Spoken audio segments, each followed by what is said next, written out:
Steve Jobs est né le 24 février 1955 à San Francisco, Californie. Ses parents biologiques ont dû abandonner Steve car ils étaient trop jeunes à l'époque et n'étaient pas prêts à être parents, alors Steve a été adopté par Paul et Clara Jobs. En 1961, la famille a déménagé à Mountain View, Californie. Cette région, juste au sud de Palo Alto, devenait le centre de l'électronique, comme les radios, les télévisions, les stéréos et les ordinateurs. À cette époque, les gens ont commencé à appeler la région la Silicon Valley. Paul Jobs était un machiniste et réparait des voitures comme passe-temps. Jobs se souvient de son père comme étant très habile à travailler avec ses mains. Paul a construit un établi dans son garage pour transmettre à son fils son amour de la mécanique. Steve avait souvent du mal à se faire des amis de son âge et avait du mal à fonctionner dans une salle de classe traditionnelle. Il résistait aux figures d'autorité, se comportait souvent mal et a même été suspendu quelquefois. Jobs a déclaré plus tard lui-même qu'il s'ennuyait beaucoup à l'école et qu'il était devenu un petit terroriste. Jobs faisait souvent des farces à l'école élémentaire de Monteloma à Mountain View, mais il a attribué à son professeur de 4e année le mérite de l'avoir remis dans le droit chemin. Il a dit « 1 mois pour comprendre ma situation ». Elle m'a soudoyé pour apprendre, disant qu'elle voulait vraiment que je finisse ce cahier d'exercice. Je te donnerai $5 si tu le finis. Cela a éveillé en moi une passion pour l'apprentissage. Je pense avoir appris plus cette année-là que n'importe quelle autre année à l'école. Il voulait que je saute les 2 prochaines années de l'école primaire et que je passe directement au collège pour apprendre une langue étrangère, mais mes parents très sagement ne l'ont pas permis. Cependant, Jobs a bien sauté la 5e année et est passé en 6e année à l'école intermédiaire Crittenden à Mountain View, bien que cette transition ait conduit à ce que Jobs soit intimidé. Il a ensuite donné un ultimatum à ses parents, le sortir de Crittenden où il abandonnerait l'école. En 1976, ses parents ont dépensé toutes leurs économies pour une nouvelle maison, permettant à Jobs de changer d'école. Leur nouvelle maison sur Chris Drive à Los Altos, en Californie, deviendrait plus tard une figure clé de l'histoire d'Apple, tandis que Jobs commençait à étudier à Cupertino Junior High. Bill Fernandez, un autre passionné d'électronique, est devenu son premier ami. Fernandez a commenté plus tard que, pour une raison quelconque, les enfants de la 8e année n'aimaient pas Steve parce qu'ils le trouvaient étrange. J'étais l'un de ses rares amis. Fernandez a finalement présenté Jobs à Steve Wozniak, un génie de l'électronique habitant en face de chez lui. Enfant, Jobs préférait faire les choses par lui-même. Il nageait en compétition mais n'était pas intéressé par les sports d'équipe ou d'autres activités de groupe. Il passait beaucoup de temps à travailler dans l'atelier de garage d'un voisin qui travaillait chez Hewlett-Packard, un fabricant d'électronique.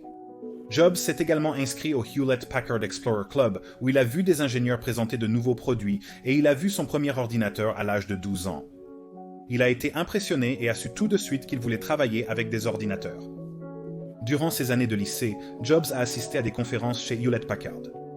Une fois, il a audacieusement demandé à William Hewlett, le président, des pièces nécessaires pour finir un projet de classe.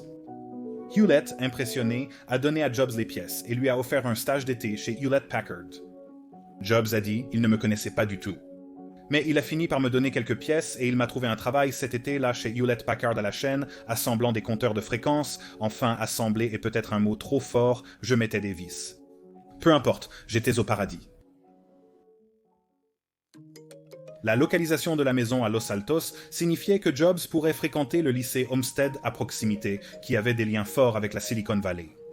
Il a commencé sa première année là-bas à la fin de 1968. Au milieu des années 1970, Steve a vécu une période de changement. Il a révélé sa première expérience de défonce. J'ai découvert Shakespeare, Dylan Thomas et tout ce classique. J'ai lu Moby Dick et suis retourné en tant que junior prenant des cours d'écriture créative. Depuis lors, Jobs a développé 2 cercles d'amis distincts. Ceux impliqués dans l'électronique et l'ingénierie, et ceux intéressés par l'art et la littérature. Ces doubles intérêts se reflétaient particulièrement pendant la dernière année de Jobs, ses meilleurs amis étant Steve Wozniak et sa petite amie, l'artiste junior de Homestead, Chrisanne Brennan. Un camarade de classe de Homestead l'a décrit comme étant un peu un cerveau et un peu un hippie, sans vraiment appartenir à l'un de ces groupes. Il était assez intelligent pour être un nerd sans vraiment l'être. Il était trop intellectuel pour les hippies qui ne pensaient qu'à se droguer constamment. Il était en quelque sorte un outsider. Au lycée, l'essentiel était le groupe d'appartenance. Si vous n'apparteniez pas à un groupe bien défini, vous n'étiez personne. Il était un individu dans un monde où l'individualité était suspecte.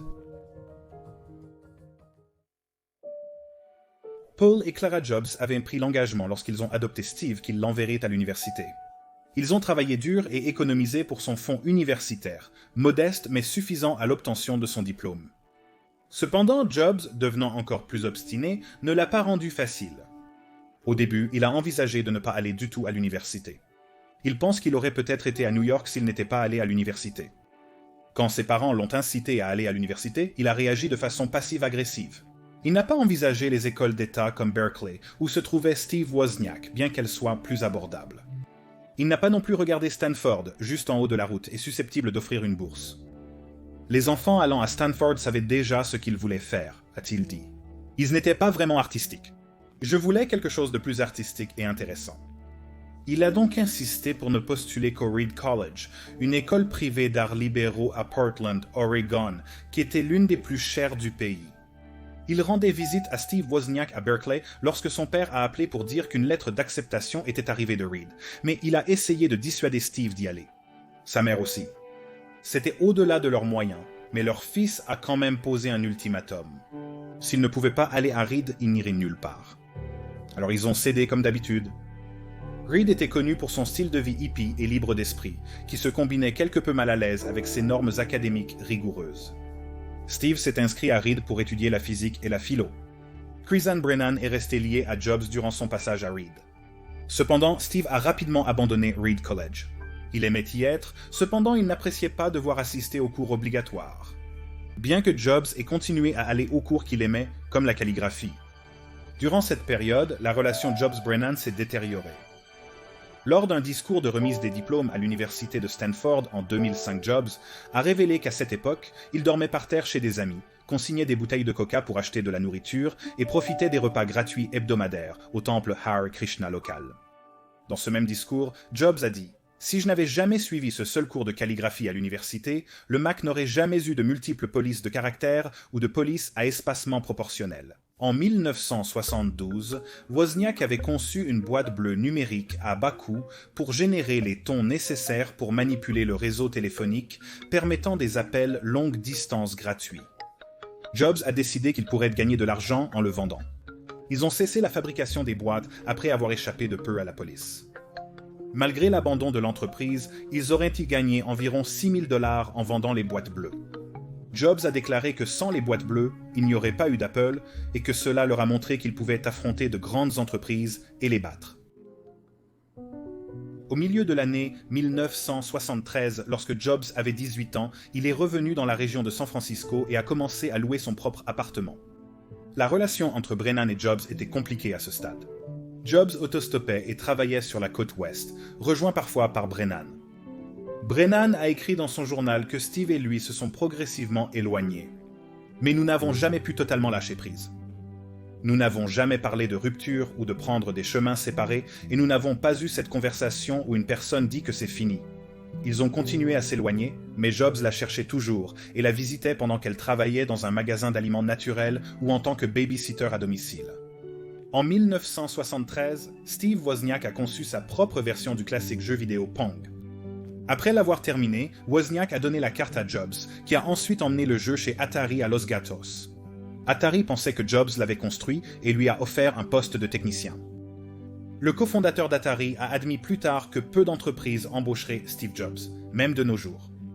Il était marginal, c'est pourquoi.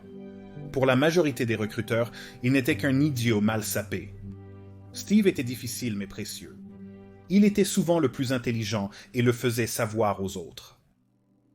Au début de 1974, Jobs vivait ce que Brennan décrit comme une vie simple dans une cabane à Los Gatos, travaillant chez Atari et économisant de l'argent pour son prochain voyage en Inde. Un de ses amis était allé en Inde et incitait Jobs à entreprendre lui aussi son voyage spirituel là-bas. Après des jours de voyage en train et en bus, il a fini par atteindre les contreforts de l'Himalaya. C'est là qu'il était censé voir Neem Karoli Baba, mais lorsque Jobs est arrivé, le gourou était déjà décédé. Malgré ce revers, Jobs a tout de même passé 7 mois en Inde à explorer sa spiritualité. Il a dit « Les gens de la campagne indienne n'utilisent pas leur intellect comme nous le faisons. Ils possèdent une intuition plus développée que dans les autres régions du monde. Selon moi, l'intuition est bien plus puissante que l'intellect. » A eu un grand impact sur mon travail. Après un séjour de 7 mois en Inde, Jobs est retourné aux États-Unis. Il avait changé d'apparence, sa tête était rasée et il portait des vêtements traditionnels indiens. Pendant cette période, Jobs a expérimenté avec des psychédéliques, qualifiant plus tard son expérience avec le lysergique acide diéthylamide d'expérience profonde, l'une des choses les plus importantes de ma vie. Le lysergique acide diéthylamide vous montre qu'il y a un autre côté à la médaille, et vous ne pouvez pas vous en souvenir quand l'effet s'estompe, mais vous le savez. Cela a renforcé mon sens de ce qui était important, créer de grandes choses au lieu de gagner de l'argent, remettre les choses dans le courant de l'histoire et de la conscience humaine autant que je le pouvais. Jobs et Brennan sont tous deux devenus pratiquants du bouddhisme zen.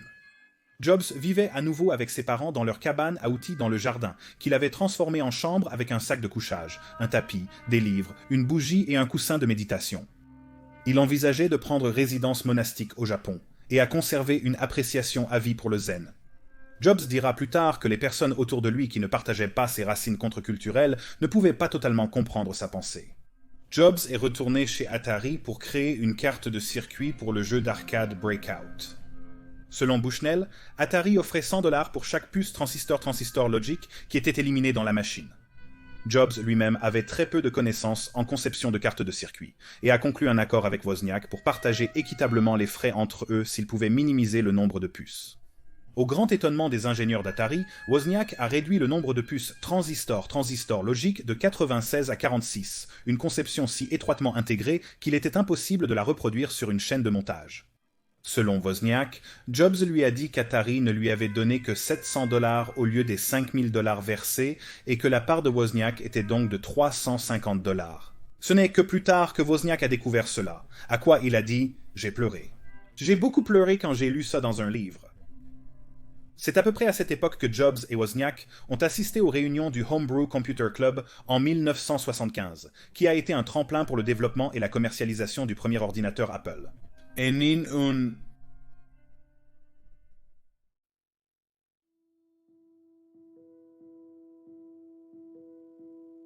En 1976, Wozniak a conçu et développé l'ordinateur Apple I et l'a montré à Jobs, qui a suggéré qu'il le vende. Jobs, Wozniak et Ronald Wayne ont fondé Apple Computer dans le garage de la maison de Jobs à Los Altos sur Chris Drive. Les deux Steve ont assisté au Homebrew Computer Club, un groupe de passionnés d'informatique qui se réunissait à Menlo Park en Californie à partir de 1975. Woz y avait vu son premier Micro Instrumentation and Telemetry Systems Altair, qui aujourd'hui ressemble à peine plus qu'à une boîte de lumière et de cartes de circuit. Wozniak s'est inspiré de l'approche do-it-yourself de Meet avec l'Altair, qui était livré en kit, pour créer quelque chose de plus simple pour les autres. Wozniak a ensuite créé le premier ordinateur avec un clavier de type machine à écrire et pouvant se connecter à une télévision comme écran. Il a été plus tard baptisé l'Apple One et était l'archétype de chaque ordinateur moderne. Mais Wozniak n'essayait pas de changer le monde avec ce qu'il avait fabriqué. Il voulait juste montrer combien il avait réussi à faire avec si peu de ressources. Les deux ont décidé du nom Apple après que Jobs est revenu de la commune All One Farm en Oregon et a raconté à Wozniak son temps passé dans le verger de pommes de la ferme. Les voisins de Chris Drive avaient décrit Jobs comme un individu étrange, qui accueillait ses clients avec ses sous-vêtements apparents, pieds nus et à la manière d'un hippie. Jobs a apporté l'Apple I au magasin d'informatique local Beach Shop, qui s'est montré intéressé à condition que la machine soit entièrement assemblée. Le propriétaire, Paul Terrell, a dit qu'il commanderait 50 de ces machines et paierait $500 chacune à la livraison. Jobs a ensuite pris le bon de commande qu'il avait reçu du Byte Shop à Kramer Electronics, un distributeur national de pièces électroniques, et a commandé les composants dont il avait besoin pour assembler l'ordinateur Apple I. Le responsable du crédit a demandé à Jobs comment il comptait payer les pièces. Jobs a présenté le bon de commande du Byte Shop, payable à la livraison. Jobs a persuadé Kramer Electronics de lui donner les pièces à crédit et le paierait une fois qu'il aurait livré les ordinateurs. La famille et les amis ont été sollicités pour aider à souder les pièces à une table de cuisine. Une fois testées, Jobs les a conduites au Byte Shop. Quand Terrell a déballé sa commande d'ordinateur, il a été étonné par ce qu'il a découvert. Il avait principalement reçu la carte mère de l'ordinateur. Et bien qu'il était contrarié, Terrell a quand même accepté et payé pour les unités. Sans mentionner que cela a inspiré Jobs sur l'apparence du prochain ordinateur Apple. Après le succès de l'Apple, l'entreprise avait besoin d'investissement. Ils ont utilisé diverses méthodes, y compris la vente de divers objets de valeur comme la calculatrice scientifique HP de Wozniak et le bus VW de Jobs. Jobs a cherché des fonds, mais les banques hésitaient à lui accorder un prêt. L'idée d'un ordinateur pour les gens ordinaires semblait absurde à l'époque. Le cofondateur Ronald Wayne est devenu hésitant à propos de l'entreprise en raison d'une entreprise ratée 4 ans plus tôt et a rapidement quitté l'entreprise, laissant les deux Steves comme les cofondateurs actifs et principaux. En 1997, Jobs a finalement rencontré Mike Markula, un homme d'affaires et investisseur américain qui a cosigné un prêt bancaire de 250 000 $, équivalent à plus d'1 million aujourd'hui. Markula a apporté son expertise en affaires ainsi que son argent et est devenu propriétaire d'un tiers d'Apple et employé numéro 3. Steve Wozniak attribue plus tard le succès d'Apple à Markula plus qu'à lui-même. Pendant ce temps, Chrisann Brennan, de retour de son voyage en Inde, a rendu visite à Jobs qui vivait toujours chez ses parents. C'est pendant cette période que Jobs et Brennan sont retombés amoureux, car elle a noté des changements en lui qu'elle attribue à Kobun, un prêtre zen qui avait été le mentor de Jobs. C'est également à cette époque que Jobs a présenté un prototype d'ordinateur Apple à Brennan et à ses parents dans leur salon. Brennan a noté un changement à ce moment-là. Au début de 1977, elle et Jobs passèrent du temps ensemble chez elle au Duvneck Ranch à Los Altos, qui servait d'auberge et de centre d'éducation environnementale. Brennan a également travaillé là-bas en tant que professeur pour les enfants qui venaient apprendre à propos de la ferme. Wozniak et Jobs étaient vite passés à autre chose après l'Apple I. De nombreuses caractéristiques de conception de l'ordinateur étaient dues à la quantité limitée d'argent qu'ils avaient pour construire le prototype. Mais avec les revenus des ventes de l'Apple I et des investissements récents, ils ont pu commencer la construction d'une machine grandement améliorée, l'Apple I. Les deux Steve l'ont présenté au public lors de la première foire informatique de la côte ouest en avril 1997. La principale différence en interne était une interface TV entièrement repensée, qui conservait l'affichage en mémoire. Non seulement utile pour l'affichage de texte simple, l'Apple II incluait des graphiques et finalement de la couleur. Pendant ce temps, Jobs a insisté pour un boîtier et un clavier nettement améliorés, voulant que la machine soit complète et prête à l'emploi dès la sortie de la boîte. Jobs allait généralement travailler en col roulé noir à manches longues, jeans Levi's et baskets New Balance 991. Il a révélé que son choix a été influencé par celui de Stuart Jemmen, éminent professeur de mathématiques appliquées à l'université Brown. Jobs aimait l'idée d'avoir un uniforme pour sa commodité quotidienne et pour maintenir un style signature. La relation entre Jobs et Brennan se compliquait à mesure que sa nouvelle entreprise connaissait le succès. En 1997, le succès d'Apple faisait partie de leur relation, alors que Brennan et Jobs emménageaient près du bureau d'Apple à Cupertino. Brennan a finalement décroché un emploi à l'expédition chez Apple. La relation entre Brennan et Jobs se détériorait à mesure que sa position chez Apple grandissait, et elle a commencé à envisager de mettre fin à la relation par de petits changements. En octobre 1997, Brennan a été approché par Rod Holt, qui était le 5e employé d'Apple et a développé l'alimentation unique pour l'Apple II, qui lui a demandé de prendre un apprentissage rémunéré pour concevoir des plans pour les Apple. Holt et Jobs pensaient que ce poste lui conviendrait vu ses talents artistiques. Holt était très impatient qu'elle prenne le poste et confus par son ambivalence à ce sujet. Cependant, la décision de Brennan a été éclipsée par le fait qu'elle s'est rendue compte qu'elle était enceinte et que Jobs était le père. Brennan a mis quelques jours à l'annoncer à Jobs, qui a été dévasté par la nouvelle. En même temps, selon Brennan, au début de son 3e trimestre, Jobs n'a jamais voulu lui demander d'avorter. Mais il a également refusé de discuter de la grossesse avec elle. Brennan elle-même ne savait pas quoi faire. Elle ne se sentait pas à l'aise avec l'idée d'avoir un avortement et elle a choisi de discuter de la question avec Kobun, qui l'a encouragée à garder le bébé et a promis son soutien. Pendant ce temps, Holt attendait sa décision concernant le stage. Brennan a dit que Jobs l'encourageait à accepter le poste chez Apple, même si elle était enceinte. « Tu peux prendre le travail, je ne comprends pas quel était le problème. » Cependant, Brennan note qu'elle se sentait tellement honteuse à l'idée d'avoir un ventre qui grossit dans un environnement de travail professionnel, avec l'enfant étant celui de Jobs. Brennan a refusé le stage et a décidé de quitter Apple complètement.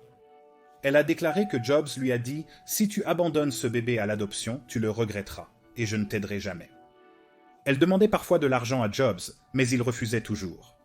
Brennan a caché sa grossesse aussi longtemps qu'elle le pouvait, vivant dans diverses maisons et continuant son travail avec la méditation zen. En même temps, selon Brennan, Jobs a commencé à répandre des rumeurs, selon lesquelles elle avait couché à droite et à gauche et ne pouvait pas concevoir d'enfant car il était stérile. Quelques semaines avant la date prévue pour son accouchement, Brennan a été invité à donner naissance à son bébé à la ferme All One et elle a accepté l'offre. Quand Jobs avait 23 ans, le même âge que ses parents biologiques lorsqu'ils l'ont eu, Brennan a donné naissance à son bébé, Lisa Brennan, le 17 mai 1978. Jobs s'y est rendu pour la naissance après avoir été contacté par Robert Friedland, leur ami commun et le propriétaire de la ferme. Bien qu'éloigné, Jobs a travaillé avec elle sur un nom pour le bébé, qu'ils ont discuté en s'asseyant dans les champs sur une couverture. Brennan a suggéré le nom Lisa, que Jobs aimait aussi, et note que Jobs était très attaché au nom Lisa alors qu'il niait également publiquement la paternité. Elle découvrirait plus tard que pendant ce temps, Jobs préparait à dévoiler un nouveau type d'ordinateur qu'il voulait donner un nom féminin. Elle affirme ne jamais lui avoir permis d'utiliser le nom du bébé pour un ordinateur et qu'il lui a dissimulé ses intentions. Jobs a également travaillé avec son équipe pour trouver la phrase « architecture logicielle intégrée locale » comme une explication alternative pour l'Apple Lisa. Des décennies plus tard, cependant, Jobs a admis à son biographe Walter Isaacson que, évidemment, il a été nommé d'après ma fille. Lorsque Jobs a nié la paternité, un test acide désoxyribonucléique l'a établi comme le père de Lisa. Il a été contraint de donner à Brennan $385 par mois, en plus de rendre l'argent de l'aide sociale qu'elle avait reçue. Quand Apple est entré en bourse, Jobs, devenu millionnaire, lui a versé $500 par mois. Le 12 décembre 1980 qu'Apple a lancé son introduction en bourse. Cette introduction en bourse a généré plus de capital que tout autre depuis Ford Motor Company en 1956, créant instantanément environ 300 millionnaires, un record pour une entreprise. Des capitals risqueurs ont récolté des milliards en gains en capital à long terme. Jobs valait plus d'1 million en 1978, quand il n'avait que 23 ans. Cela a augmenté à plus de 250 millions quand il avait 25 ans. Il était également l'une des plus jeunes personnes à figurer sur la liste Forbes des personnes les plus riches du pays, et l'une des rares à l'avoir fait par elle-même, sans héritage. Bien que l'Apple II était déjà établi comme une plateforme prête pour les affaires grâce à VisiCalc, Apple n'était pas satisfait. L'Apple III a été conçu pour s'attaquer à l'environnement des affaires, sorti le 19 mai 1980. L'Apple III avait un design conservateur pour l'époque, mais Steve Jobs ne voulait pas de ventilateur. Il voulait plutôt que la chaleur générée par l'électronique soit dissipée à travers le châssis de la machine, sans ventilateur de refroidissement.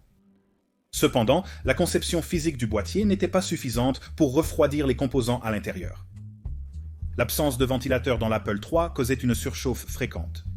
Cela a provoqué la déconnexion des puces de circuit intégrées de la carte mère. Ceux qui ont contacté le service client d'Apple ont été informés de soulever l'ordinateur de 15 cm dans les airs, puis de le lâcher, ce qui ferait retomber les 101 à leur place. Des milliers d'ordinateurs Apple III ont été rappelés. Un nouveau modèle a été introduit en 1983 pour essayer de rectifier les problèmes, mais le mal était déjà fait.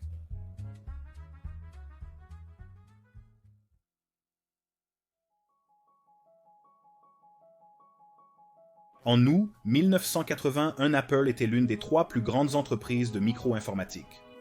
IBM est entré sur le marché de l'ordinateur personnel ce mois-là avec l'IBM PC, mais Apple avait de nombreux avantages. Alors que IBM a commencé avec un micro-ordinateur, peu de matériel ou de logiciels disponibles et une couple de centaines de revendeurs, Apple avait 5 fois plus de revendeurs aux États-Unis et un réseau de distribution internationale établi. Après avoir examiné le IBM PC et l'avoir trouvé peu impressionnant, Apple a acheté en toute confiance une publicité d'une page entière dans le Wall Street Journal avec le titre « Bienvenue, IBM sérieusement ». Le chef de Microsoft, Bill Gates, était au siège d'Apple le jour de l'annonce de IBM et a détaillé plus tard comment Apple ne semblait pas s'en soucier et a mis un an à réaliser ce qui se passait. En 1983, le PC a dépassé l'Apple II en tant qu'ordinateur personnel le plus vendu. Le conseil d'administration d'Apple a dit à Jobs qu'il avait besoin d'une supervision adulte, mais qu'il pouvait approuver qui que ce soit qu'ils embauchaient. Jobs et le conseil ont examiné une vingtaine de candidats, principalement dans la technologie, mais Jobs les a tous écartés. Finalement, il a rencontré John Sculley, qui est devenu président-directeur général de Pepsi en seulement 10 ans. Il avait également la réputation d'être un maître du marketing, ayant contribué à créer la campagne Pepsi Challenge, qui a déclenché les soi-disant guerres de cola des années 70. Jobs a attiré John Sculley loin de Pepsi-Cola pour servir en tant que président-directeur général d'Apple, demandant « Voulez-vous passer le reste de votre vie à vendre de l'eau sucrée ou voulez-vous une chance de changer le monde ?» La division commerciale d'Apple Computer se concentrait sur l'Apple III, une version ratée de l'ordinateur basée sur le texte. Simultanément, le groupe Lisa travaillait sur une nouvelle machine qui présenterait une interface complètement différente et introduisait les mots souris, icônes et bureau dans le vocabulaire du public informatique. En échange du droit d'acheter 1 million d'actions avant l'introduction en bourse, Xerox a accordé à Apple Computer 3 jours d'accès aux installations de Park. Park était une sous-entreprise de R&D. Après avoir visité Park, ils sont repartis avec de nouvelles idées qui compléteraient la base du premier ordinateur à interface graphique d'Apple. D'ici 1984, Apple avait prouvé 2 fois qu'elle était une force avec laquelle il fallait compter.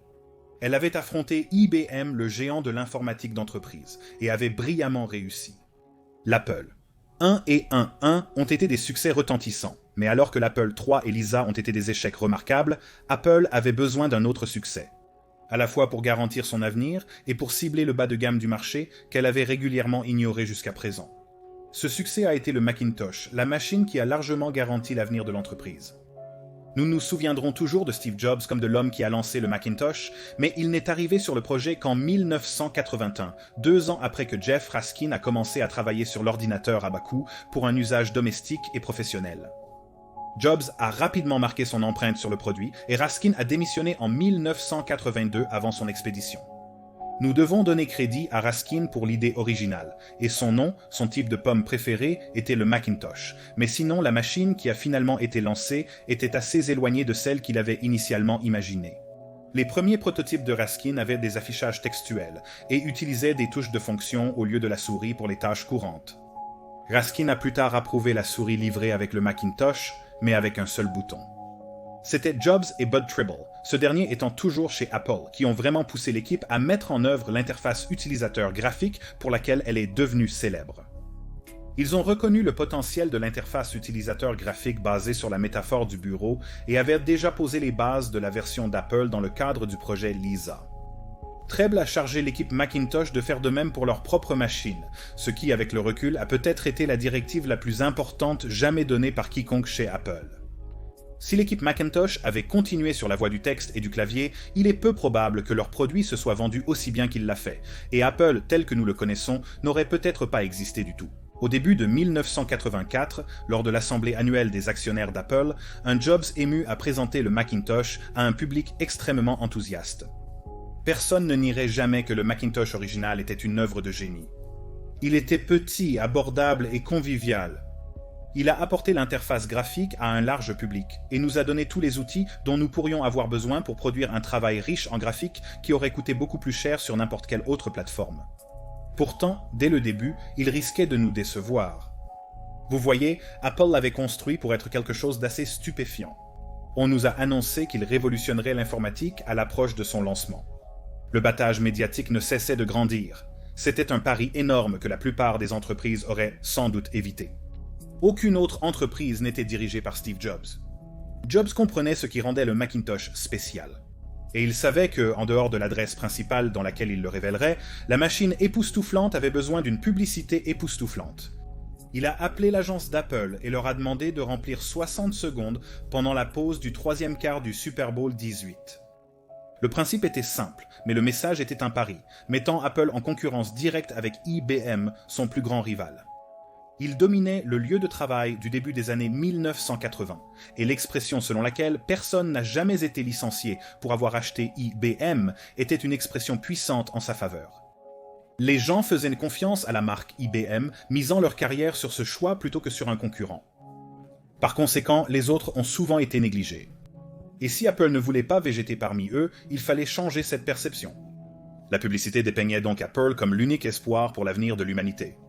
Elle habillait Anya Major, une athlète, avec un Mac imprimé sur son gilet. Elle était lumineuse, fraîche et jeune, en contraste frappant avec les drones froids, bleus et rasés autour d'elle. Ils étaient lavés de cerveau par Big Brother, qui leur faisait la leçon à travers un écran énorme, mais Major a lancé un marteau à travers l'écran pour détruire la méchante tête parlante. Même sans le slogan, l'inférence aurait été claire. Mais Jobs et le président-directeur général John Sculley ont convenu d'ajouter la ligne mémorable. Le 24 janvier, Apple Computer présentera le Macintosh, et vous verrez pourquoi 1984 ne sera pas comme 1984. 2 jours après la diffusion de l'annonce de 1984, le Macintosh a été mis en vente.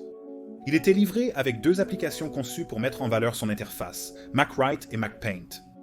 Bien que le Mac ait immédiatement suscité un engouement enthousiaste, il était trop radical pour certains, qui le qualifiaient de simple jouet. Comme la machine était entièrement conçue autour de l'interface graphique, les applications existantes en mode texte et commandées par des commandes devaient être repensées, et le code de programmation réécrit. C'était une entreprise difficile que de nombreux développeurs de logiciels ont évité, ce qui a entraîné un manque initial de logiciels pour le nouveau système. Jusqu'à présent, tout allait bien pour Apple. L'entreprise était encore jeune, mais allait de force en force, et elle offrait une concurrence sérieuse à ses rivaux plus grands et plus établis depuis longtemps. Les styles de gestion de Scully et Jobs étaient radicalement différents, ce qui rendait les conflits entre eux probablement inévitables. Scully n'aimait pas la façon dont Jobs traitait les autres membres du personnel, et les deux en sont venus aux mains sur des questions plus pratiques, y compris le prix du Macintosh.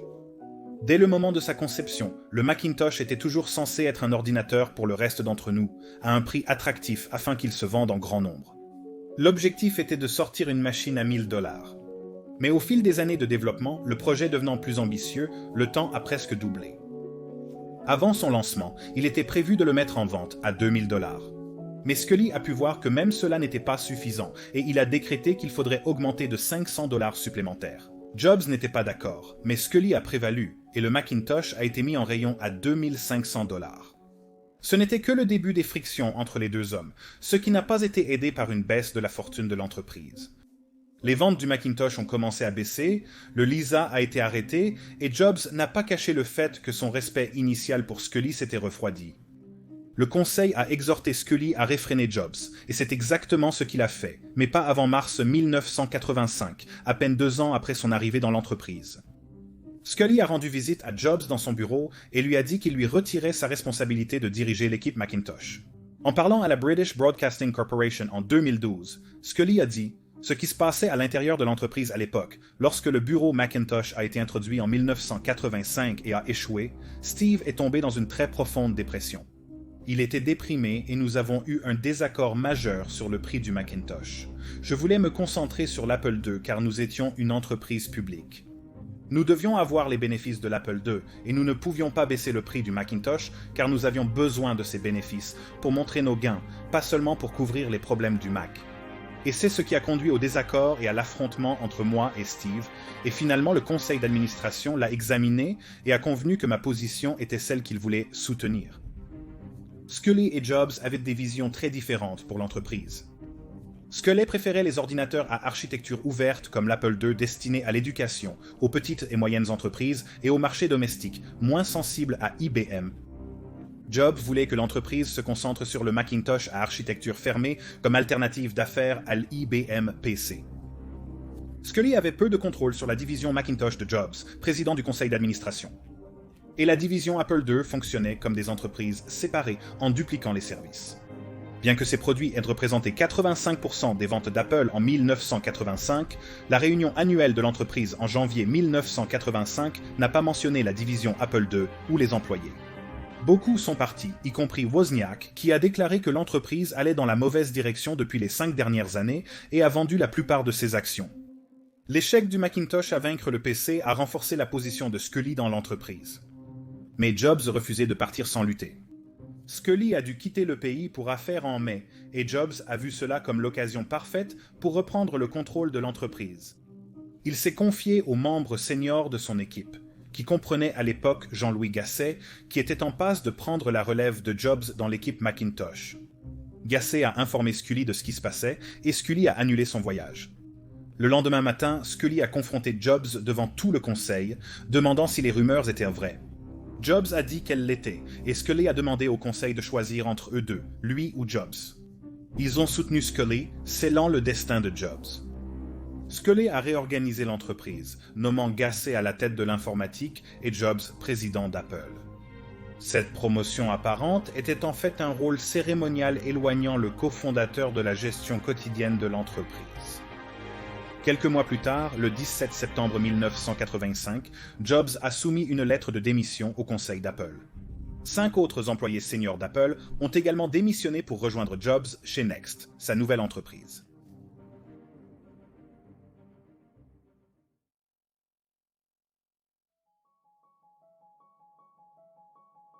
Jobs a plus tard expliqué que l'industrie était en récession et que Scully était perdu. Il a affirmé qu'il y avait un vide de leadership au sommet d'Apple, avec de forts directeurs généraux à la tête des divisions, mais un manque de leadership global. Jobs a décrit John Scully comme ayant un incroyable instinct de survie, de sorte que lorsque les choses devenaient difficiles, il rejetait tous les problèmes d'Apple sur Jobs, mentionnant que l'on ne devient pas l'un des meilleurs présidents-directeurs généraux en Amérique sans apprendre à survivre. Steve Jobs a dit qu'il avait embauché le mauvais gars. Après sa démission d'Apple en 1985, Jobs a fondé Next, Incorporated avec 7 millions de dollars. Un an après, faute d'argent et sans produit, il cherchait du capital risque. Finalement, Jobs a attiré l'attention du milliardaire Ross Perot, qui a fortement investi dans l'entreprise. L'ordinateur Next a été dévoilé lors de l'événement de retour de Jobs, un lancement de gala somptueux sur invitation, décrit comme un extravaganza multimédia. En 1986, Jobs a financé la scission du Graphics Group, plus tard rebaptisé Pixar, de la division d'infographie de Lucasfilm pour le prix de 10 millions de dollars, dont 5 millions de dollars ont été donnés à l'entreprise en tant que capital et 5 millions de dollars ont été payés à Lucasfilm pour les droits technologiques. Comme les meilleurs managers, Jobs s'est mis hors de portée. On disait que Jobs avait vu le potentiel de ce que Pixar pourrait faire avant le reste d'entre nous et n'avait qu'une seule demande concernant les films d'animation. Rendez-le génial. Certains pensent que sans Steve Jobs, Pixar n'aurait pas survécu assez longtemps pour réaliser Toy Story ou aucun des films qui ont suivi. Et lorsque d'autres ont exhorté Pixar à accélérer le rythme et à produire plus de films en imagerie générée par ordinateur par an, Jobs a laissé Lasseter et son équipe maintenir un rythme relativement lent, du moins pour une société de cinéma, garantissant un flux lent mais régulier de films de haute qualité primée. Le premier film Pixar en partenariat avec Disney, Toy Story, avec Jobs crédité comme producteur exécutif, a apporté la célébrité et les éloges de la critique au studio lors de sa sortie. Jobs a introduit Pixar en bourse en 1996, et à la fin de la première journée de trading, sa part de 80% de l'entreprise valait 1 milliard. Après près de 10 ans de lutte, Jobs avait finalement réussi. Mais le meilleur était à venir. Chrisann Brennan note qu'après que Jobs a été forcé de quitter Apple, il s'est excusé à maintes reprises pour son comportement envers elle et Lisa. Elle déclare également que Jobs a dit qu'il n'a jamais pris ses responsabilités quand il aurait dû et qu'il était désolé. À cette époque, Jobs avait développé une relation forte avec Lisa, et quand elle avait 9 ans, Jobs a changé le nom sur son certificat de naissance de Lisa Brennan à Lisa Brennan Jobs.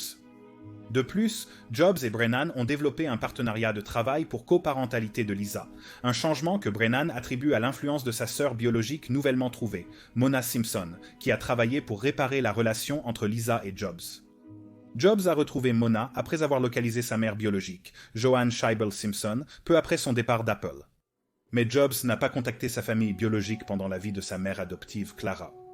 Il dira plus tard à son biographe officiel qu'il ne voulait jamais que Paul et Clara aient l'impression qu'il ne les considérait pas comme ses vrais parents. Je les adorais et ne voulais pas qu'ils découvrent ma recherche. J'ai demandé aux journalistes de garder le silence quand l'un d'eux l'a découvert. Cependant, en 1986, à 31 ans, Clara a été diagnostiquée avec un cancer du poumon. Il a commencé à passer beaucoup de temps avec elle et a appris plus de détails sur son passé et son adoption. Des informations qui l'ont motivé à retrouver sa mère biologique. Jobs a trouvé sur son acte de naissance le nom du médecin de San Francisco à qui Scheibel s'était tournée lorsqu'elle était enceinte.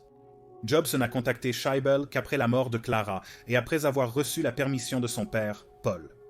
Jobs a déclaré qu'il était motivé pour trouver sa mère biologique par curiosité et par le besoin de voir si elle allait bien et de la remercier, car il était content de ne pas avoir fini comme un avortement. À 23 ans, elle avait déjà beaucoup traversé pour l'obtenir. Scheibel était émue lors de leur première rencontre, bien qu'elle ne soit pas familière avec l'histoire d'Apple ou le rôle de Jobs dans celle-ci, et lui a dit qu'elle avait été poussée à signer les papiers d'adoption. Elle a exprimé ses regrets et s'est excusée plusieurs fois de l'avoir abandonné. Jobs et Scheibel ont développé une relation amicale tout au long du reste de sa vie et passé des Noëls ensemble. Lors de cette première visite, Scheibel a dit à Jobs qu'il avait une sœur, Mona, qui ignorait qu'elle avait un frère. Scheibel a ensuite arrangé leur rencontre à New York, où Mona travaillait. Sa première impression de Jobs était qu'il était direct et charmant, juste un gars normal et gentil. Simpson et Jobs sont partis en longue promenade pour mieux se connaître. Jobs a plus tard dit à son biographe que Mona n'était pas complètement ravie au début de m'avoir dans sa vie et d'avoir sa mère si émotionnellement affectueuse envers moi, mais au fur et à mesure que nous nous sommes connus, nous sommes devenus de très bons amis, et elle est ma famille. Je ne peux pas imaginer une meilleure sœur que la mienne. Elle m'est indispensable. En 1904, 29 Jobs a rencontré sa future épouse, Lauren Powell, lors d'une conférence qu'il a donnée à la Stanford Graduate School of Business, où elle étudiait. Peu après l'événement, il a déclaré que Lauren était au premier rang dans la salle de conférence et qu'il ne pouvait pas détourner les yeux d'elle. Je perdais le fil de mes pensées et commençais à me sentir étourdi. Après la conférence, Jobs l'a retrouvée sur le parking et l'a invitée à dîner. Dès lors, ils étaient ensemble pour le reste de sa vie, sauf quelques exceptions. Jobs a fait sa proposition le jour de l'an 1990 avec une poignée de fleurs sauvages fraîchement cueillies. Ils se sont mariés le 18 mars 1991, lors d'une cérémonie bouddhiste à l'hôtel Ahwahnee, dans le parc national de Yosemite. 50 personnes, y compris son père Paul et sa sœur Mona, étaient présentes. La cérémonie a été dirigée par le gourou de Jobs, Kobun Shinto Otagawa. Reed, le premier enfant de Jobs et Powell, est né en septembre 1991. Le père de Jobs, Paul, est décédé le 5 mars 1993, un an et demi plus tard. Jobs et Powell ont eu 2 autres enfants, Erin, née en août 1995, et Eve, née en 1998. La famille habitait à Palo Alto, Californie. Les stations de travail. Next, lancé en 1999, coûtait $10 000. Comme l'Apple Lisa, le Next était technologiquement avancé et conçu pour le secteur de l'éducation, mais a été largement rejeté comme étant trop coûteux pour les institutions éducatives. La station Next était réputée pour ses atouts techniques, notamment son système de développement logiciel orienté objet. Jobs a commercialisé les produits Next auprès de la communauté financière, scientifique et universitaire, mettant en avant ces nouvelles technologies expérimentales innovantes, telles que le noyau simulé, la puce de traitement de signal numérique et le port Ethernet intégré. La priorité de Next Computer était le marché éducatif, ancien territoire d'Apple. Toutefois, ils ont utilisé du matériel plus coûteux que celui d'Apple. En dehors de la ligne LC, les systèmes d'Apple étaient chers au début des années 1990. Next a cherché à compenser cela en ciblant l'enseignement supérieur, vendant des stations de travail plutôt que de simples ordinateurs. Après que le matériel de 1990 ne se soit pas bien vendu, Next a cessé de fabriquer des ordinateurs en 1993 et est devenu un vendeur de logiciels, vendant Next Step comme un système d'exploitation et un environnement de développement orienté objet. Next Step pour Intel est devenu un produit populaire parmi les grandes entreprises et surtout les institutions financières pour développer et déployer rapidement des logiciels personnalisés. Pendant ce temps, l'avenir d'Apple semblait incertain. Malgré un succès initial dans la poursuite de profits élevés avec de larges marges, son marché commençait à se réduire et avec lui, ses revenus diminuaient également. Pour la première fois dans l'histoire de l'entreprise, ses résultats de fin d'année ont montré que ses soldes de trésorerie augmentaient plus lentement qu'ils ne l'avaient fait l'année précédente. Cependant, IBM dépassait Apple en revenus depuis le milieu des années 80, s'imposant comme leader dans l'informatique de bureau, ce qui n'était pas le seul problème d'Apple. Il y avait peu d'indications que cela changerait de sitôt. Et pour aggraver les choses, le principal facteur de différenciation d'Apple était sur le point de subir un coup presque fatal. Microsoft se préparait pour Windows 3, un concurrent direct du logiciel système entièrement graphique de Macintosh. Apple Computer a acheté Next en 1996 après l'échec de ses propres efforts pour mettre à niveau le système d'exploitation Macintosh. Après la vente, Steve Jobs a d'abord été conseiller, puis président-directeur général par intérim, et enfin président-directeur général de toute l'entreprise. Apple a déclaré que les points forts de Next en matière de logiciels de développement et d'environnement d'exploitation seraient combinés avec la facilité d'utilisation d'Apple en matière de logiciels multimédia. Apple avait annoncé que les fonctionnalités de Next Step seraient intégrées à son système d'exploitation macOS. Peu de temps après la conclusion de l'accord par Apple, cependant, Next Step est devenu la base sur laquelle tous les futurs systèmes d'exploitation d'Apple, y compris le macOS d'aujourd'hui, peuvent être retracés. L'entreprise a manqué la plupart de ses objectifs et dilapidé beaucoup d'argent, mais le matériel et le logiciel avaient des qualités techniques. Certains écrivains, comme Randall Strauss et Steve Jobs dans The Next Big Thing, attribueraient principalement l'échec commercial à Jobs et à sa personnalité, qui a notoirement micro-géré tout, insisté sur des positions bizarrement difficiles et coûteuses, aliéné des partenaires importants et pivoté de manière imprévisible alors qu'il manquait d'argent et d'investisseurs. Cependant, cet échec lui a tellement appris qu'il a finalement pu devenir un excellent président-directeur général lorsqu'il est revenu chez Apple à la fin des années 90. Steve Wozniak a expliqué dans une interview de 2013 que pendant que Jobs était chez Next, il mettait vraiment de l'ordre dans ses idées. En 1996, Apple a annoncé qu'elle achèterait Next pour 427 millions. L'accord a été finalisé en février 1997, ramenant Jobs dans l'entreprise qu'il avait cofondée. Jobs a mis fin à un certain nombre de projets, dont le Newton, CyberDog et OpenDoc. Dans les mois qui ont suivi, de nombreux employés ont développé une peur de rencontrer Jobs dans l'ascenseur, craignant de ne plus avoir de travail lorsque les portes s'ouvraient. La réalité était que les exécutions sommaires de Jobs étaient rares, mais une poignée de victimes suffisait à terroriser toute l'entreprise. Jobs a également modifié le programme de licence pour les clones de Macintosh, rendant trop coûteux pour les fabricants de continuer à fabriquer des machines.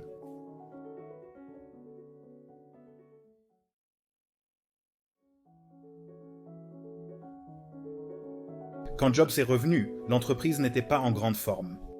Apple a commencé à faiblir face à l'afflux de PC Windows à bas prix sur le marché. Jobs s'est retrouvé à nouveau aux commandes et a pris des mesures drastiques pour redresser l'entreprise.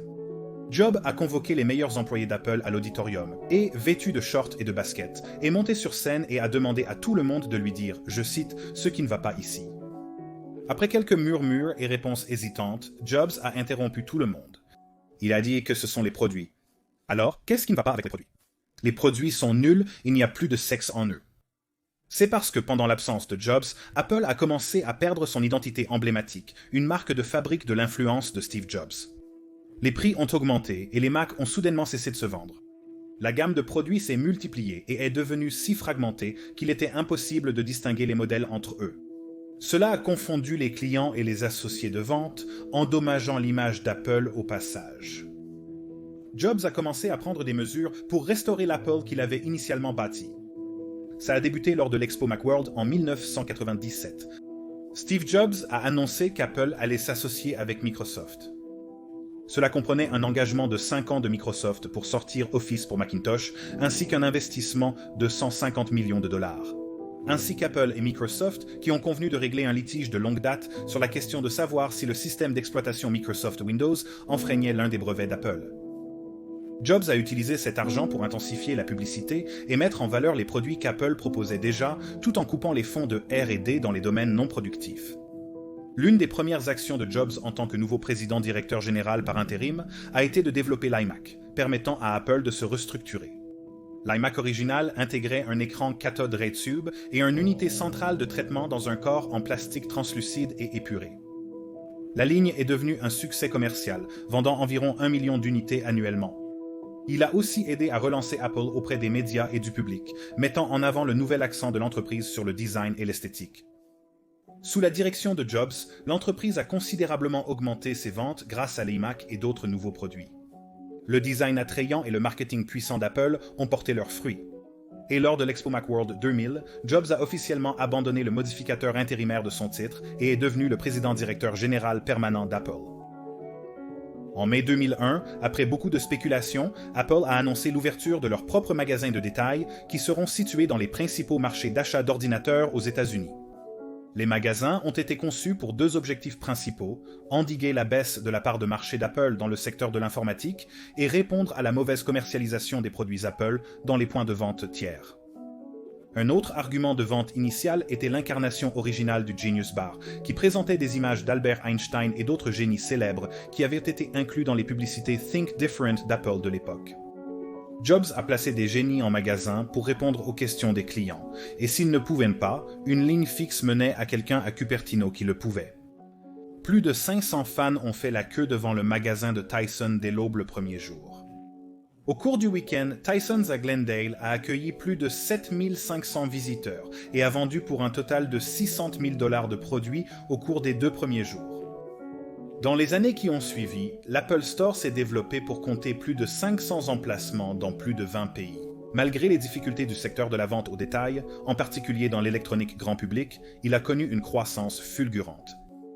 Tout en contribuant à stimuler la croissance d'Apple et en jouant un rôle clé dans les lancements de l'iPod, de l'iPhone, de l'iPad et plus encore, l'Apple Store a également changé à jamais l'apparence de la vente au détail d'ordinateurs et d'électronique. Et ce look a été largement imité, de Microsoft lançant une chaîne de magasins ressemblant à Sony tentant la même chose jusqu'aux véritables contrefaçons de magasins Apple en Chine.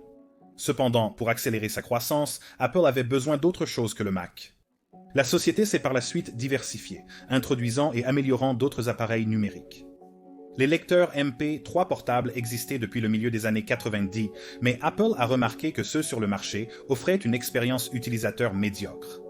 Steve Jobs avait un terme fort pour des gadgets comme ça. Merde. Tout le monde chez Apple était d'accord. Les lecteurs à mémoire flash de l'époque ne pouvaient contenir que 15 chansons environ. Les lecteurs à disque dur pouvaient contenir beaucoup plus, mais étaient relativement grands, lourds, et ils avaient des interfaces utilisateurs difficiles à naviguer qui ne s'adaptaient pas bien lorsqu'on faisait défiler des milliers de chansons. Cependant, la plupart des lecteurs multimédia portables utilisent la norme Poké USB 1.1 pour transférer la musique d'un ordinateur hôte au lecteur, ce qui obligeait l'utilisateur à attendre jusqu'à 5 minutes pour transférer environ 15 chansons. Ainsi, lors du transfert de milliers de chansons, le temps de transfert pouvait augmenter jusqu'à plusieurs heures. Jobs a décidé qu'Apple devrait créer son propre lecteur MP3 compatible avec iTunes dans le but d'attirer plus de clients vers la plateforme Mac. L'année 2001 a été une période d'incertitude pour l'entreprise. L'effondrement récent des actions technologiques était encore frais dans l'esprit de tous, et Apple ne faisait qu'à peine équilibrer ses finances. L'entreprise se focalisait surtout sur les Mac, ayant peu de ressources pour d'autres projets. À cause de cela, l'iPod devait être terminé rapidement pour qu'Apple ne ferme pas le projet. Le chef de produit Tony Fadell craignait que les concurrents ne devancent Apple sur le marché avec un appareil similaire si l'entreprise ne travaillait pas le plus rapidement possible. Après 6 mois d'efforts intenses, l'iPod a commencé à prendre forme. Les efforts concentrés et bien organisés des différentes équipes iPod d'Apple ont prouvé qu'ils pouvaient terminer le produit à temps, mais un contretemps a failli tout gâcher. Les événements du 11e septembre 2001 ont eu lieu pendant la dernière ligne droite du développement de l'iPod. Pendant les attaques, une équipe d'Apple avec des prototypes clés de l'iPod venant de Taïwan a atterri aux États-Unis juste avant la fermeture du trafic aérien national par le gouvernement. Les prototypes de l'iPod sont arrivés à temps. Le premier iPod a été expédié en novembre 2001 et à ce jour, Apple a vendu plus de 304 millions d'unités à travers 4 modèles différents. Avec le succès de l'iPod, Apple a pénétré les industries des appareils mobiles et de la distribution de musique, boostant considérablement ses revenus. En 2003, Apple a lancé l'iTunes Music Store avec 200 000 chansons vendues à 99 centimes chacune, offrant aux gens un moyen pratique d'acheter de la musique numérique légalement.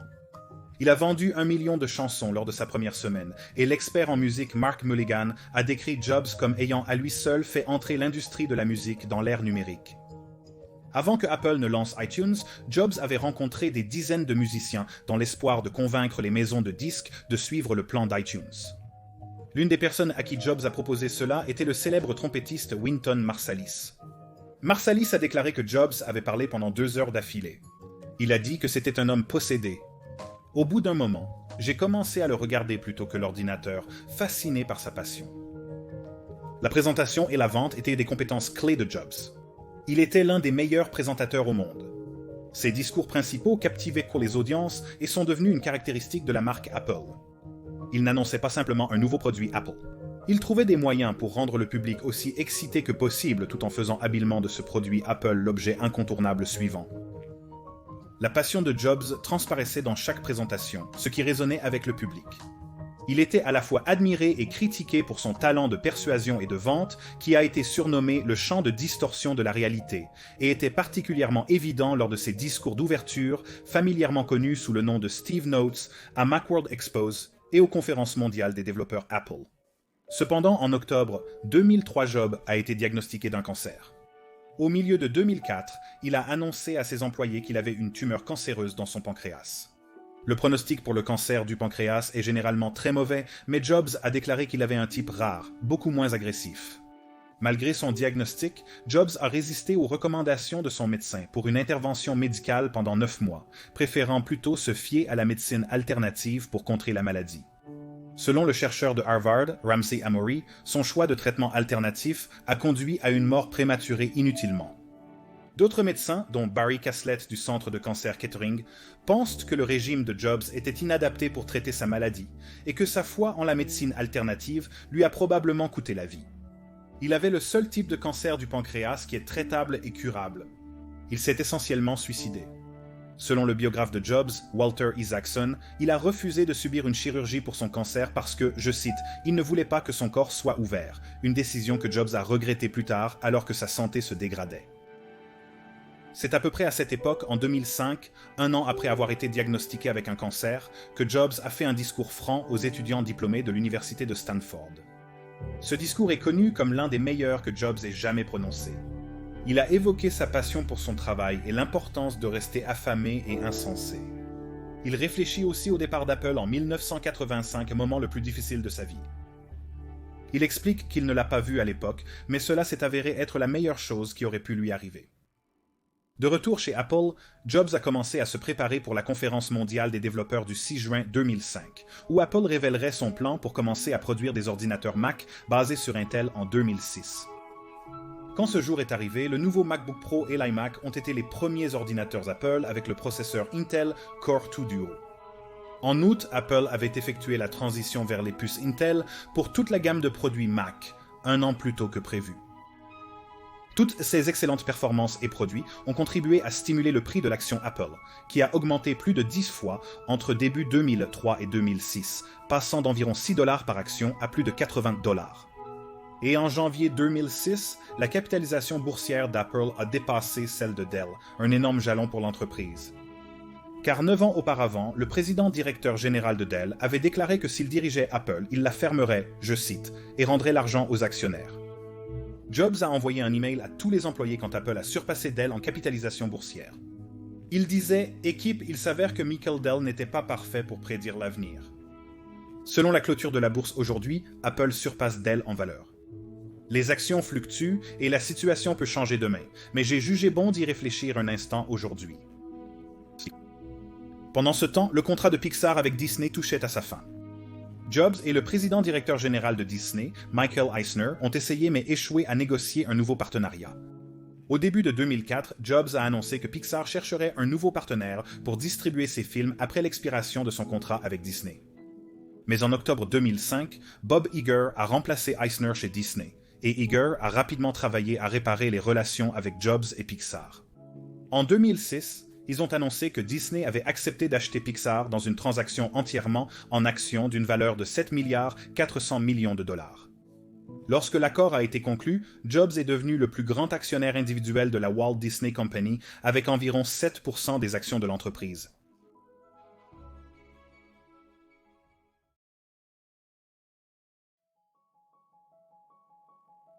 En janvier 2007, Apple est entré dans le secteur des smartphones avec l'introduction de l'iPhone.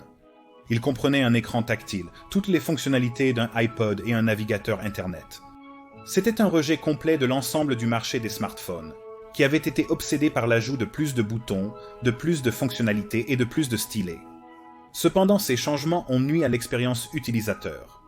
C'est pourquoi Steve Jobs a utilisé ce graphique lors de la présentation de l'iPhone. Le Moto Q, le Nokia E62 et le Palm Treo étaient plus performants que le téléphone portable moyen, mais ces fonctionnalités supplémentaires ajoutaient de la complexité. L'iPhone vise à combiner le meilleur des deux mondes. Le téléphone le plus riche en fonctionnalités et le plus facile à utiliser jamais créé. Et tout a commencé par l'élimination de ce que Steve Jobs avait détesté tout au long de sa carrière. L'iPhone avait un grand écran multitouch avec un seul bouton. Ainsi, l'interface s'adaptait selon l'application en cours d'utilisation. Une méthode qui a fait ses preuves sur les ordinateurs durant des décennies.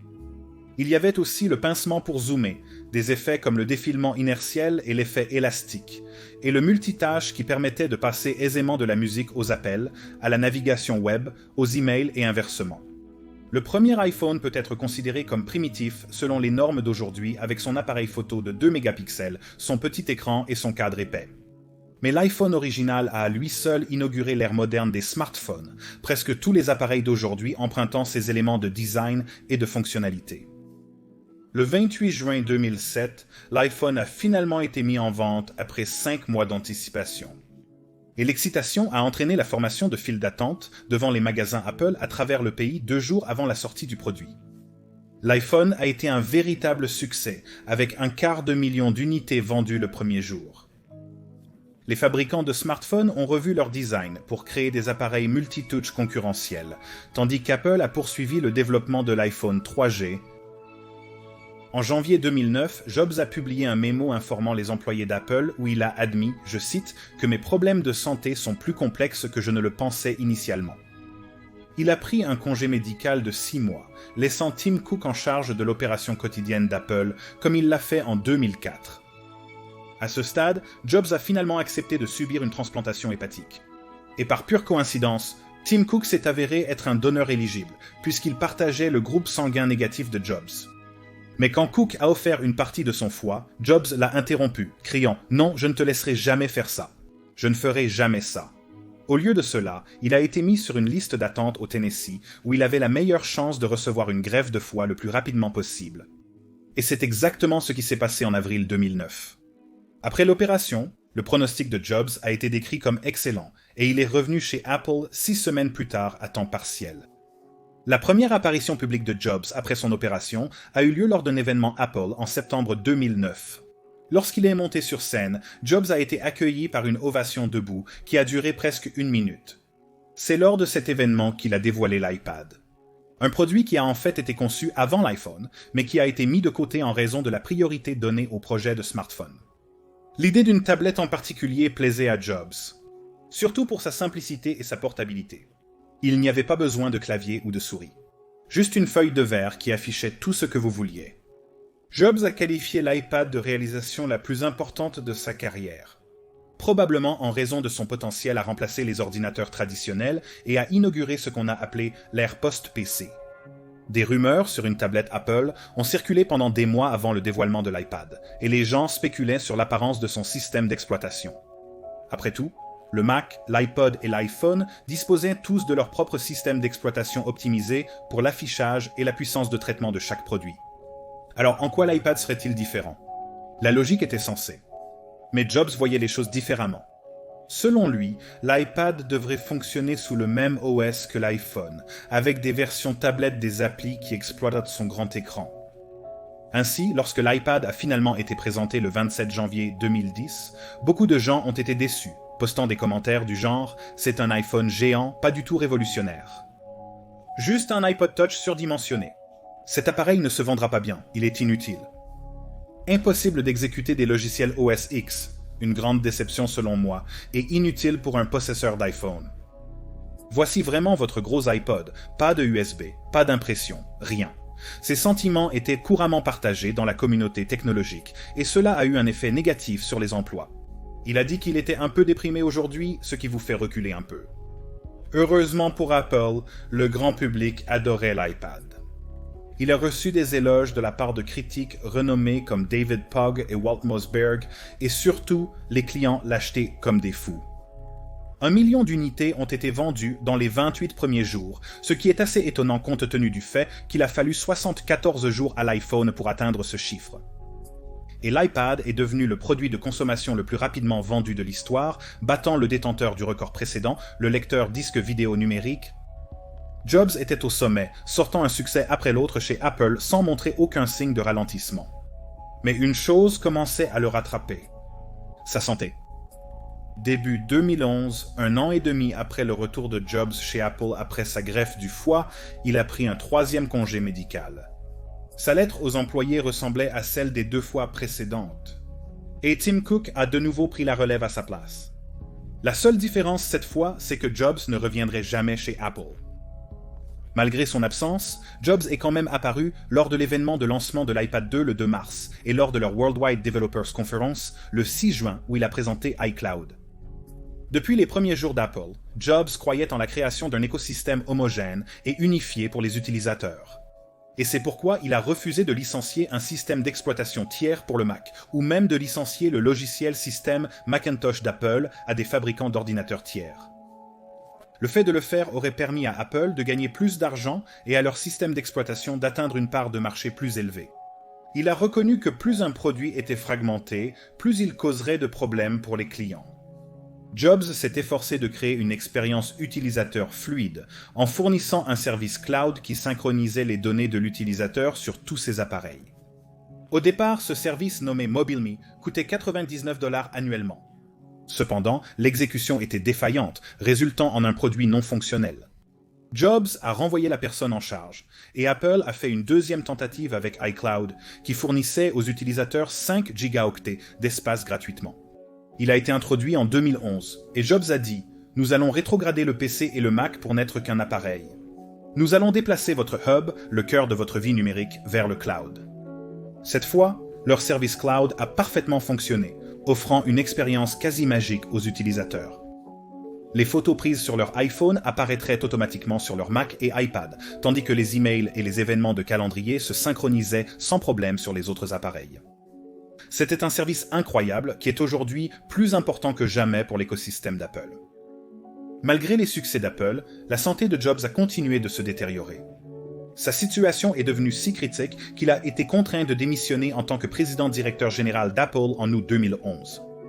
Il a écrit une lettre au conseil d'administration disant « J'ai toujours dit que si jamais venait un jour où je ne pouvais plus assumer mes devoirs et attentes en tant que président-directeur général d'Apple, je serais le premier à vous le faire savoir. » Hélas, ce jour est arrivé. Jobs est devenu président du conseil d'administration d'Apple et a nommé Tim Cook comme nouveau président-directeur général. En tant que président, Jobs a continué à travailler pour Apple jusqu'à la veille de sa mort 6 semaines plus tard. Il est décédé chez lui à Palo Alto vers 3 heures de l'après-midi le 5 octobre en raison de complications d'une tumeur pancréatique qui a entraîné un arrêt respiratoire. Sa femme, ses enfants et ses sœurs étaient présents. Mona Simpson a décrit sa mort, disant que les derniers mots de Steve quelques heures plus tôt étaient des monosyllabes, répétés 3 fois. Avant de partir, il avait regardé sa sœur, Patty, puis longuement ses enfants, puis sa compagne de vie, Lorraine. Puis au-delà de leurs épaules. Les derniers mots de Steve étaient « Oh wow, oh wow, oh wow ». Il a ensuite perdu connaissance et est décédé plusieurs heures plus tard. Une petite cérémonie funéraire privée a eu lieu le 7 octobre, dont les détails, par respect pour la famille de Jobs, n'ont pas été révélés. Pendant 2 semaines après sa mort, Apple a affiché une photo de Jobs sur leur page d'accueil en sa mémoire. Une cérémonie commémorative privée s'est tenue le 19 octobre sur le campus d'Apple. La veuve de Jobs, Lorraine, était présente, ainsi que Cook, Bill Campbell, Norah Jones, Al Gore et Coldplay. Des magasins Apple ont brièvement fermé pour permettre aux employés d'assister à la commémoration. Une vidéo du service a été rendue publique sur le site web d'Apple. Jobs était l'un des entrepreneurs les plus innovants et influents de notre époque. Il a laissé un héritage qui sera admiré et étudié longtemps. Malgré ses débuts modestes, Jobs a réussi à construire la marque la plus précieuse au monde et a révolutionné plusieurs industries. Son identité était tellement liée à celle d'Apple que lorsqu'il a démissionné, beaucoup ont prédit le déclin de l'entreprise, affirmant qu'ils ne seraient plus capables d'innover sans leur leader visionnaire. Cependant, beaucoup ont manqué de reconnaître le legs le plus crucial de Jobs. Sa philosophie. Quand John Sculley a dû quitter l'entreprise en 1925, il ne partageait pas les convictions de Jobs sur ce qui fait un excellent produit. Mais lorsque Jobs a démissionné en 2011, l'entreprise était imprégnée de cette philosophie. Et Tim Cook était peut-être l'individu qui la comprenait le mieux. En fait, peu de temps avant sa mort, Jobs a dit à Cook « Ne demande jamais ce que je ferai, fais juste ce qui est juste ». Depuis que Tim Cook a pris la direction de l'entreprise en 2011, la valeur d'Apple a augmenté de façon exponentielle, alimentée par des produits à succès comme l'Apple Watch et les AirPods. Même si Jobs n'est plus avec l'entreprise depuis une décennie, sa philosophie vit au sein d'Apple aujourd'hui et continuera d'exister longtemps dans le futur.